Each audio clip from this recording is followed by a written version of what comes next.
mga balita kasunod ng matinding dasal at ilang ulit na pag-apila ng ating gobyerno, ipinagpaliban ng Indonesia ang pagbitay kay Mary Jane Veloso. Ayon po kay Foreign Affairs spokesperson Assistant Secretary Charles Jose, malaking tulong ang naging pag-uusap ni Pangulong Aquino at Indonesian President Joko Widodo. Pagsusumite ng mga dokumento ukol kay Maria Cristina Sierrio at ang pagsuko nito sa mga otoridad. Ang kabuang detalye, ihatid sa atin ang aming kasamang si Dina Pagilitan, live via phone patch. Kirby, sa kakatapos lamang na press conference ng Department of Foreign Affairs, kaugnay pa rin ang hindi natuloy na pagbitay sa pamamagitan ng firing squad kay Mary Jane Veloso, naniniwala ang ahensya na kaya ipinagpaliban ng gobyerno ng Indonesia ang pagbitay kay Veloso ay upang bigyang pagkakataon ito na tumistigo laban sa sumukong itinuturing na recruiter na si Cristina Sierrio. Sumuko nga si Sierrio kahapon sa Nueva Ecija Provincial Police.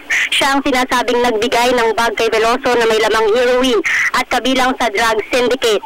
Ayon kay DFA spokesperson Charles Jose, pag-aaralan pa rin umano ng ahensya ang mga susunod na hakbang nito sa mismong kaso ni Mary Jane sa Indonesia. Gayunman, ang DOJ na umano ang hahawak ng kaso naman ni Mary Jane bilang testigo at complainant laban nga kay Sierrio.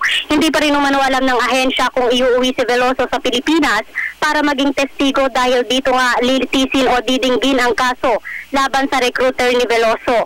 Wala pa rin umanong deadline o anumang impormasyon na ibinibigay ang Indonesia kung hanggang kailan ang pagpapaliban sa pagbitay kay Veloso.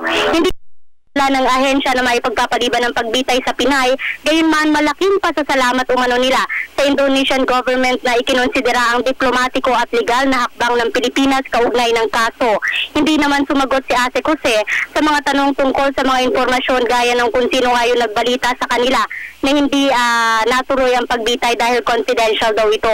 Kinumpirma rin ng DFA na nailipat na si Veloso sa dating kulungan sa Yogyakarta mula sa Execution Island sa Indonesia.